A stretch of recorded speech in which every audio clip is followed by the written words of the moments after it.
Welcome back to the Breast Cancer Wellness Summit. I'm your host, Edna Campbell. Our next panelist is Chip Paul, a trailblazing innovator and the Chief Biohacker at TrueMedX. Chip is truly revolutionizing the way we approach wellness through the endocannabinoid system. Chip, thank you so much for joining us here at the Breast Cancer Wellness Summit. I am really excited for this conversation and learning more about what you do with TrueMedX, and also to tap into your brain around the endocannabinoid system. So thank you, Chip. Thank you, and I'm very excited to be here and with you today. Chip, the endocannabinoid system plays a crucial role in maintaining bodily homeostasis, our balance, and how can breast cancer survivors harness the endocannabinoid system to support their recovery and overall health? Well, so it's the endocannabinoid system is vast. It is, it's our master regulatory system. So by virtue of that, it really has control over every cell in our body and, let's say, our immune response. And so in something like cancer, cancer is cells that kind of forget who they are and they go back to their most basic self, and then they start doing their own thing. It's like almost like a separate life form, that forms inside of us. So when that happens, basically your body's ability to fight that and your body's ability to deal with that really is reliant on the endocannabinoid system. So, without endocannabinoid signaling, you couldn't marshal any defense against cancer. And it's what is guiding and, let's say, determining how your immune system tries to attack that cancer. So there's lots of things that we can do, let's say, to kick up the function of our endocannabinoid system, but just understanding its role, its big, kind of master role in cancer is really important, and why it should be, studied, let's say, in relation to cancer. You know what, Chip, when you talk about it being the master regulator, I'm not sure a lot of us, at least I know myself, did not realize that we had the endocannabinoid system within us. Like, it is a part of us. We all think of cannabis or the endocannabinoids as something external to us, like THC and CBD. We don't realize that it's inherent to us. The cannabinoid system is in our bodies. It serves, as you said, for a lot of our major bodily functions. So I just wanted to highlight that for the viewers and the listeners, that our system is already prepared and has receptors for these external cannabinoids. And yep. And not just that, you have like internal, things that work on the endocannabinoid system all the time. And even if so anything with a spine, okay, has an endocannabinoid system. So if you have a bird, it has an endocannabinoid system. And your bird obviously can't, imbibe marijuana. So how does that bird feed the system? Well, and it's the way that we naturally feed the system. And it's not very sexy, but it's dietary fats is the way that we feed the system. So yeah, and it really, cannabis is like a master screwdriver, let's say, in the system. So it's a way to get in there and cause change. But also almost any medicinal plant is, affecting the endocannabinoid system. And that's why it's medicinal, which is kind of cool. So although we're aware and we're going to talk about the benefits of the cannabinoids and how they can influence cell growth or protect the body and inhibit cell growth, what is your perspective on integrating? What is your perspective on integrating cannabinoid-based therapies into conventional breast cancer treatment plans? So this is the thing that this is sort of a deeper, let's say, understanding of things. So on the surface, absolutely, cannabinoids will manipulate the endocannabinoid system and is a good way to get it to do things. And it's our master regulatory system. So again, within the system, there has to be a way to tell a cell to die or tell a cell not to die. And there is, right? So you can use cannabinoid therapy. Well, here's a good example. So one strategy at breast cancer, let's say, for endocannabinoid health would be kicking up the immune system. Okay, so I want to kick up the power of the immune system. Mm-hmm. Well, a way to do that is at the CB2 neuroreceptor. So inside of us, we've got these CB2 neuroreceptors. Well, things in cannabis will impact the CB2 neuroreceptor and kind of cause that increase in immune response. But also, black pepper will do the same thing, right? So there's all these outside, let's say, stimulus that we can sort of, if we understand them and understand how we work, we can apply these outside stimuluses to ourselves to make change. And cannabis is just kind of one thing in that list. It just happens to have a lot of effectors in it, let's say. Does that make sense? It does. And I think one thing that I want to highlight is the distinction that you just made about the endogenous endocannabinoid system and differentiate that from like THC and CBD, right? Because Yep. as we're talking, I don't want people who are listening to think that we're talking that the body has internal THC or CBD circulating throughout our body. And Right. you identified one of the endogenous cannabinoids. Do you mind explaining that a little bit more, Chip? That just the cannabinoid system that's internal and what those are.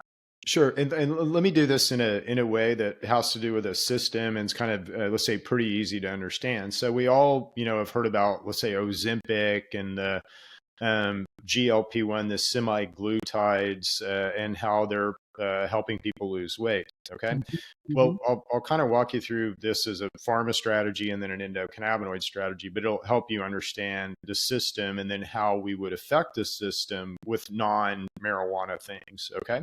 Mm-hmm. So what pharma is doing now is they're basically looking at cell by cell and they're hitting these cells with semi-glutides, causing GLP-1 and GIP expression, which makes you feel full, but also has a bunch of other unintended consequences. Because the endocannabinoid system is our master regulatory system, it absolutely is the system that says, Chip, you need to eat now, or Chip, you're full now. Mm-hmm. And again, there's reasons why that signaling can get whacked out. But how that works, okay, literally is when I eat something called oleic acid, which is in olive oil, it's in nuts, it's in avocado. As soon as that oleic acid hits my intestinal lumen, I build an endocannabinoid called ethanol oleomide, which we've all heard of, right? So it's right on the tip of our tongue. Ethanol oleomide, or OEA. And OEA is what causes us to feel full. Okay. It is the control that causes us to feel full. Now, some of us have reasons why that won't work, but for most of us, just taking a tablespoon of olive oil will make us feel full. Okay. And that's endocannabinoid action. That's basically food that's stimulating the endocannabinoid system in a particular way and has a very specific action. And that there are 4 types of dietary fats, categories, let's say, of dietary fats, that when we eat them, they all form endocannabinoids as soon as they hit our intestinal lumen. And what that does is it sends feedback to our hypothalamus hippocampus and it says, you're getting enough or you're not getting enough. Okay. So our whole eating mechanism and our whole way to understand fullness and do you have enough has 1000% to do with endocannabinoids and fats, dietary fats. Does that make sense? Oh, yeah, it does. Yeah. I think that I want to just go back and make that distinction between THC and CBD being on the outside and not an inherent endogenous cannabinoid. I think that, I just didn't want, again, the listeners and viewers to confuse that. And I'm trying to think of a good example. Like we all have an energy system, right? It's called adenosine, and I can affect that adenosine system. So it is what it is naturally. I either have a lot of energy or I don't. Well, there's a lot of ways to affect that, but I can affect that with coffee. Mm-hmm. right? I can affect that with, chamomile, make me tired, right? So I can affect that with outside things, but there's a lot of outside things that I can use to affect that system if I understand that system and I understand what those outside things do. So the endocannabinoid system is exactly the same. There's lots of things that will impact this system. Just the interesting thing about cannabis is the system was named after it. And cannabis is kind of like a magic screwdriver, in the system if you really know what you're doing. So it's got good benefit, but it really, coffee doesn't have anything to do with your adenosine system. It's got nothing to do with your internal adenosine system or adrenaline or any of that. But when we drink coffee, it impacts that system. So, Yeah. Thank you for that, Chip. Recent studies suggest that cannabis may influence cancer cell growth and differentiation. What is your perspective on integrating cannabinoid-based therapies into conventional breast cancer treatment plans? yeah, I was just going to say, yeah, so cannabis and cancer are kind of an interesting situation. So it's been somewhat anecdotally, let's say, studied. It really hasn't been studied too much in research yet. But we've got lots of anecdotal evidence from things like, Rick Simpson oil and kind of the Rick Simpson stuff that would say that absolutely cannabis helps with cancer. And it's looking like the reason that it does that is signaling. So cancer kind of has a way to keep your immune system away from it. And it signals with an endocannabinoid called 2-AG. So it's signaling, kind of saying, stay away from me. I'm good. You don't, no need to attack me. I'm good. But it's using signaling. So using cannabis and THC kind of fights through that signaling. And again, if you can stimulate a CB1 neuroreceptor, and that's what THC does in that cancer mass, then you can get control of it. And what the endocannabinoid system is like, if you're an engineer, you really understand this, but hopefully I can explain this. But like our body's like an engineering surface. Okay. So, and the more points of control that you can put on that surface, the more control you have over that surface. And so how this equates in your body is CB1 neuroreceptors. So CB1 neuroreceptors are like the engineering control surface. And so if I can get something to express more CB1 neuroreceptors, I have more control over it. And so stimulating a cancer mass with THC, one of the things that THC does, make you express CB1 neuroreceptors and will give you more control over that surface, meaning your body can tell it to die. So it's, the kind of downside, let's say, of a THC strategy with cancer is you have to take a lot of THC. So the, half a gram, let's say, to a gram of distillate a day, and that is pretty debilitating. So it's kind of, here's your TV, here are your cartoons, see you in 8 weeks, bye, is kind of that kind of deal. So it's if you're a cannabis person, it's a good therapy. If you're not a cannabis person, it's rough because you are stoned, very, very stoned for 6 to 8 weeks. So, and is that something that you've known people to employ in their fight against cancer? Absolutely. Yep. And let me talk a little bit. So the breast cancer has two different forms. So you have triple negative breast cancer, which means that that cancer cell doesn't have estrogen receptors, and there's 3 types of receptors that they're looking at, but all 3 of them are gone in triple negative. And triple negative is the most dangerous, let's say, kind of breast cancer. It's the most aggressive and all that. The estrogen type breast cancers will be comorbid, meaning will be caused, let's say, and I can't say conclusively that these things cause, but they're definitely contribute to breast cancer. So, and what happens in estrogen-driven breast cancer is you have an enzyme, and he's called CYP1B1, I think. But this enzyme converts estrogen, normal good estrogen, into bad, cancer-causing estrogen.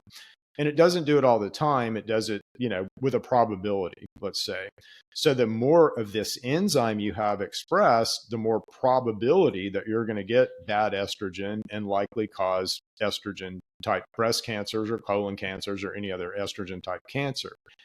These enzymes get overexpressed, meaning your risk goes way up around certain types of plastics.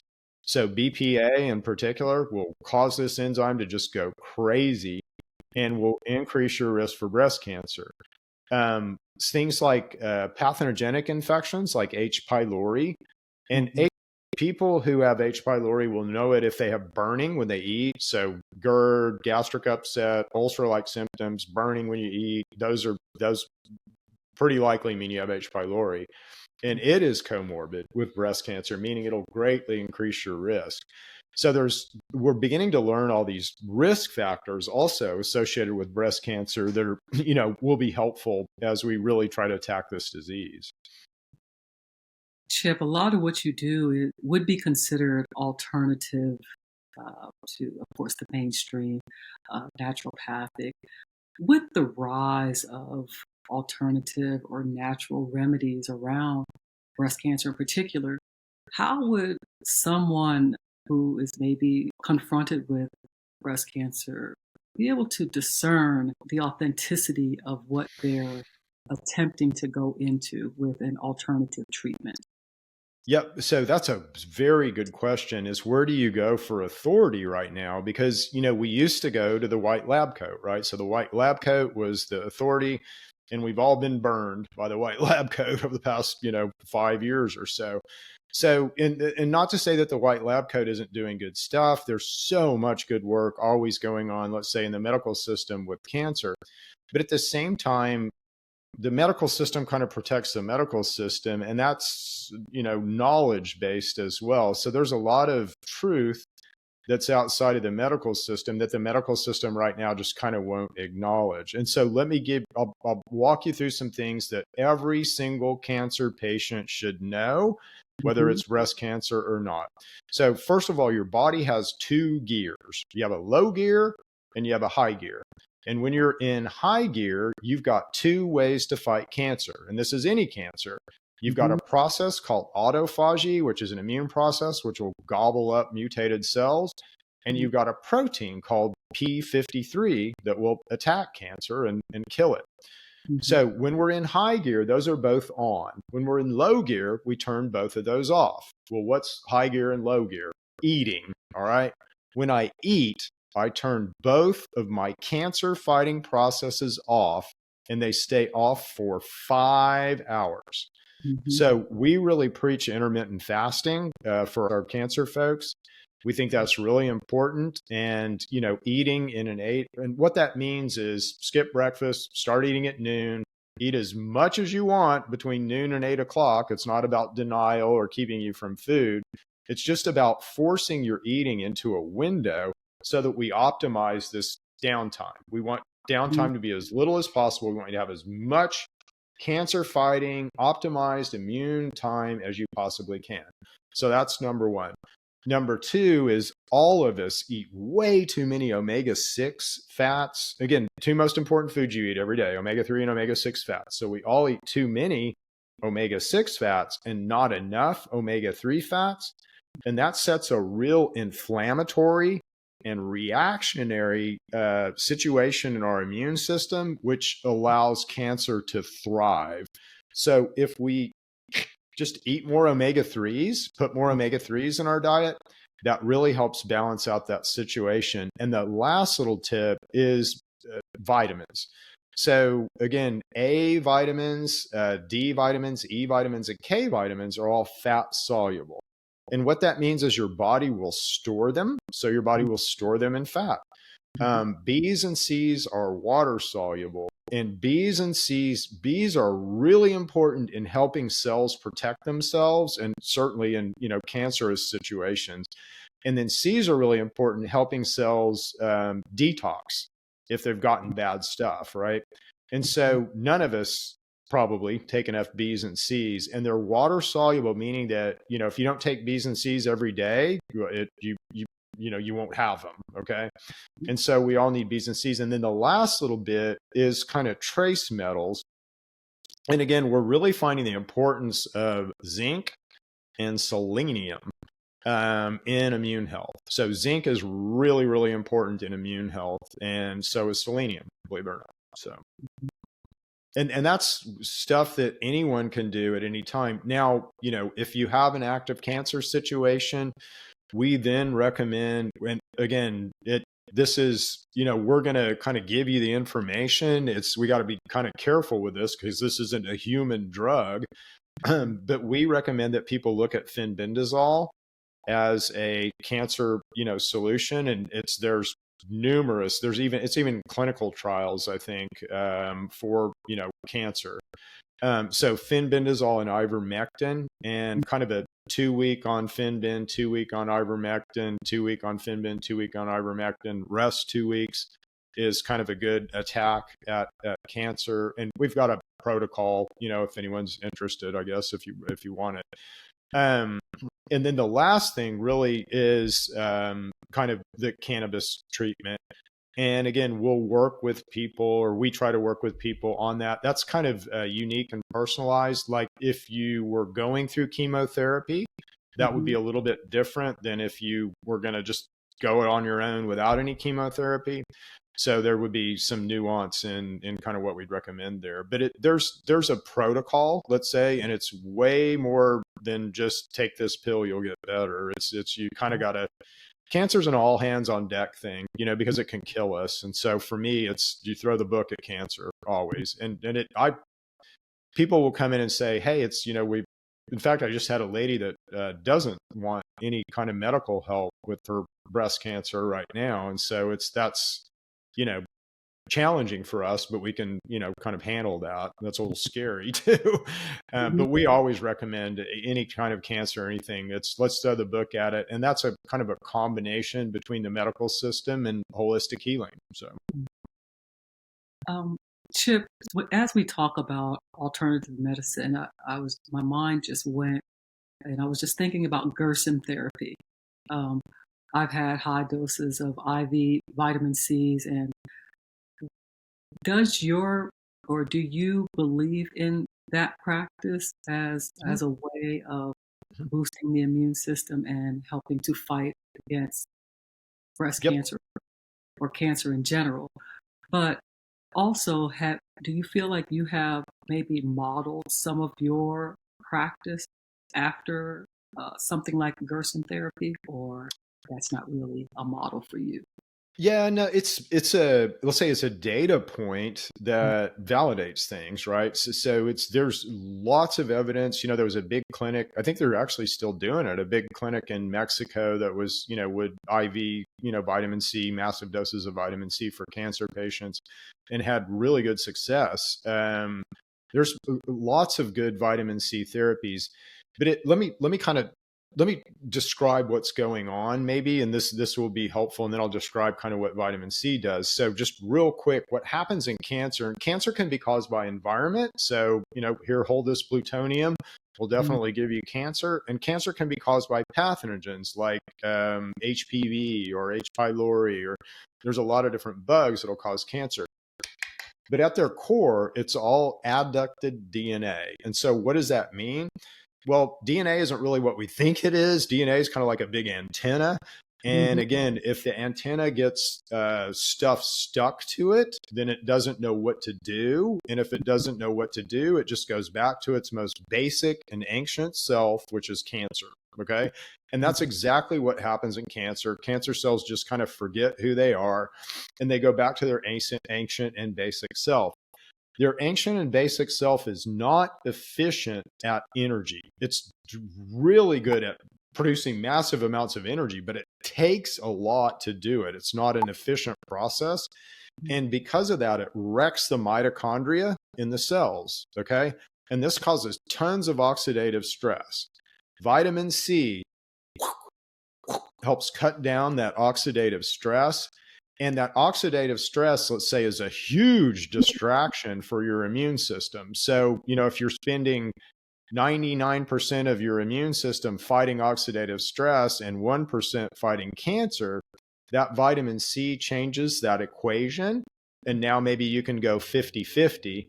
And sometimes that's enough to, tip over the apple cart and win with cancer. So and that's why those therapies work. But there's, more going on there. Like if you really understand what's going on, again, throwing the book at it, making sure your body is in a fighting state. So be in a fasted state. Omega-3s always help this situation. And they actually help your immune system mitigate inflammation, heal that area, and also kill that cancer. And then vitamin C, vitamin B will help the status of the cell and then also help the cell's ability to deal with reactive oxygen species. But it's a little bit more sophisticated than that one protocol, right? But that one protocol is definitely helpful and will help any cancer patient. Thank you, Chip. Now, obviously, you've encountered the anxiety, the stress that someone who's been diagnosed with breast cancer. How might someone utilize the endocannabinoid system to assist in managing these emotional challenges? Yeah, I always think, for me, and this is just me, I'm just speaking personally, but the information is what really, kind of helps me with anxiety. Mm-hmm. So if I have all the facts and I feel like I, know that I have some control, let's say over knobs and levers, then that really cuts down my anxiety. If it's, I'm at the mercy of someone else and someone's chemotherapy and some physician and all that, that's going to add to my stress. So we really try to help educate and just educate about what cancer is, about what the body's doing, about what the mechanisms are to change it, about how you can impact it. So we try to give you lots of knobs and levers, with your cancer. And give you lots of education about kind of what's going on and lots of options also. So, in the medical system, you have cancer, you have, usually one or two options, maybe three. So it's, surgery, it's chemo, it's radiation, and that's kind of it. We try to give you lots and lots and lots of options, but arm you with the proper facts. And again, one of the best things that I think is out there now is there's so many good AI tools, right? Artificial intelligence. Mm-hmm. And, if you don't believe me, check me out, download chat, Mm-hmm. absolutely. I want you to do that, but no doctor will want you to do that. Because again, it's truth is truth. And those AI systems are really good at, kind of going out and finding truth, which is good. And it helps with, authority is a thing that's really changing, which we talked about earlier. And, it's as a non-MD, non-PhD, I mean, I'm a smart guy, I'm a mathematician, definitely, debate me and challenge me. I love that. Mm-hmm. But, at the same time, Doc over there with a white lab coat is going to have way more authority than me right now. But again, if I go to chat, ask chat. So let's have a debate. You guys ask chat about who's right and who's wrong. So it's a very good source right now for people who are seeking information. And it's really good on health. It's way better than I thought it would be. It really doesn't lie to you, which is good. Right. Chip, I'm a firm believer in diet and lifestyle. And I believe that those things strongly impact the efficacy of natural remedies and therapies. What dietary recommendations or lifestyle changes would you suggest to enhance the benefits of the endocannabinoid system's modulation or herbal remedies or anything natural? Yeah. So this is, let's say, general, but it's going to help anybody and help anybody's immune system. But we always, recommend intermittent fasting just because it puts your body when you're in a fasted state, your body is in a fighting stance, right? So it is ready to take on anything. You're 50-ish times more powerful than you are in a fed state. There's several ways, let's say, to increase our overall function. Okay. So I starve you and you get better. And this is why intermittent fasting works. If I put you in extreme cold temperatures, you get better. Your body gets better. You get stronger. You're in more of a fighting stance. And if I put you under pressure, so this is why bariatric beds work. This is why cold plunges work. And this is why intermittent fasting works, is they're all kind of pushing the same button. But all three of those things will greatly increase, let's say, the ability of your immune system to fight. And that's what you got to do with cancer, because your immune system can fight it off with some help, but you've got to have some help. So number one is intermittent fast. Number two really is pay attention to omega. Fats are the most important things we put in our mouths every day. Okay. And we've been told, it's protein or it's other things. If you look at how a cell works, a cell doesn't run on protein. A cell runs on fat. Okay. Dietary fat. And if a cell's not running, you're dead. Okay. So you've got to have the right kinds of fats. I would say the most attention we need to all focus on right now is omega-3 and omega-6 balance. Those are the two most important fats, and we have to have those in balance. So omega-3, omega-6 in balance, vitamins, trace minerals, and fiber in a fermenter are stuff that we all need that will help all of our physicality, all of our immune system, all of our ability to, let's say, work our immune system and fight disease. But then past that with cancer, there is, let's say, there's endocannabinoid things that we can do to kick up the system.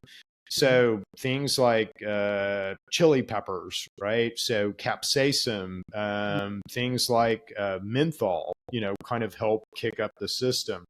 So there's a lot. We're so configurable. We are so configurable around diet that it's like there's almost too many examples.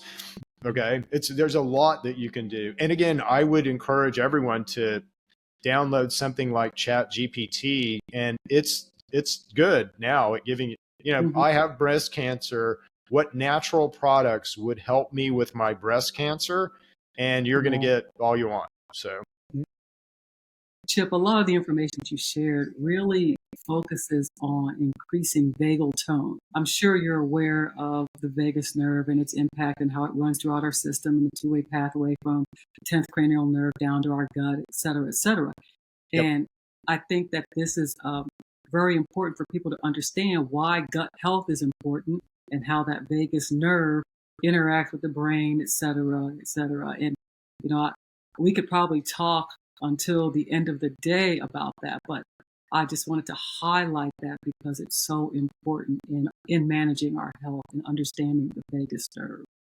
Yeah. In the, analogy that I would go to there would be, let's look at our car, right? And that vagus nerve is like almost like the master, hypothalamus hippocampus is like the master computer, but the vagus nerve would be like the main communication channel between the engine and the computer. Okay. If I put sugar in that car, okay, the engine's not going to run well. And that feedback should travel from that vagus nerve like analogy into that master computer. And that's exactly what happens with us. So when we eat the right foods, and what are the right foods? Again, dietary fats, which is exactly what I've been going through. Fats, proteins, vitamins, right? And again, we left out protein. I'm sorry. If someone has cancer, it's super important also to have enough protein. And protein is nothing more than a string of amino acids. Okay. So collagen is a string of amino acids. GLP-1 is a string of amino acids. So all protein is a string of amino acids. There are 9 essential amino acids that we have to have every day. And if you have an infection or you have something like cancer eats amino acids. And so not only do you need the 9, but you also need kind of extra branch chains, and you've got to be somewhat careful that you're not overfeeding the cancer, right? But you also have to account for the rest of your body. So protein is really, really important in the diet discussion. But back to the vagus nerve. So the vagus nerve is like it's like the big giant, let's say, communications cable between our gut, which is, almost more important than our brain, and in our brain. So any, funkiness there is going to be kind of transmitted throughout our body. Yeah. Thank you. There's been so many topics of discussion that I feel like we could have gone off on a tangent at every sentence. This is going to be the last offshoot. You were talking about intermittent fasting and the autophagy. The autophagy allows the body, and correct me if I'm wrong, it allows the body to not only just go through and clean up the system, and the autophagy basically means that the body is eating itself, and it also allows the body to eat the cancer cells. Is that correct, Chip? Yeah, that's absolutely correct. So it's in your immune system, if you just kind of think logically, and, again, we just haven't been taught to do this yet, but it's kind of logical. You really have to have a way to identify, is something me? Okay, so is this cell that I'm seeing in my blood system me? Is it a nutrient, or is it something else? Okay. And if it's something else, then I'm going to attack that thing. I'm going to go after that thing. And that's just the way that our bodies are programmed. So we have an innate way to understand if things aren't us or are us. And so if things aren't us, one of the processes that we have to clean up those things is this process called autophagy. And it's like a Pac-Man process. So these immune cells will just gobble up other cells and kind of completely encapsulate them. And then that's how you get rid of them. Okay. And so in a cancer situation, again, you have mutated cells that could become cancerous, and you want those gone before they can become cancerous. Or even in a cancer situation, you have mutated cells that are trying to metastasize to other organs, and you want those guys gone. So you want the autophagy process turned up. It's really interesting. Autophagy also goes along with this protein called P53. Okay. And if you look at like just the animal kingdom and our propensity to get cancer, and like a mouse's propensity to get cancer and an elephant's propensity to get cancer, an elephant has way more cells than we have, right? So they should have way more probability of having mutated cells. So they should get cancer at a way higher rate than we do. They never get cancer, elephants. Mice have way fewer cells than we do. So they should get cancer at a way less rate than we do. And they get cancer at the exact same rate that we do. So what's going on there? Well, it turns out an elephant has several different of these P53 protein systems that fight cancer. And we and a mouse only have one. So if something happens to that P53 system, like eating, you don't have any cancer defense. None, zero, zip, nada, nilch. And some cancers will believe it or not, alter that protein because they're alive and they're smart. So, Chip, you have gone very deep into the world of the endocannabinoid system and natural medicine. I believe that you have shared invaluable information for anyone who is confronted with cancer, breast cancer in particular. So I thank you. Now, if someone out there who's watching this or listening to this, where would they find you in order to seek out your services, or just pick your brain, have a consultation? Where would someone find you, Chip? So we've got two ways really that they can get in touch with us. So one is our supplement company, which is TrueMedX.com, and it's TrueMedX.com. And you can find me and book a consult there. Or then we also have a clinic, and it's called Neighborly Wellness, and neighborlywellness.com. And again, you can book or get a hold of me through there. And we talk to people every day. This is what we do. We answer people's health questions. We try to help and educate. So we I spend a lot of time on the phone with people. So don't feel like you're, bugging me or something. That's exactly what we want to have happen. So Thank you, Chip. thank you, Edna. And thank you for doing this. It's, we beat cancer with education, and we beat cancer with people like you, pulling together your ecosystems, talking about cancer and educating people about cancer. So thank you. Thank you for what you're doing. So. I appreciate that.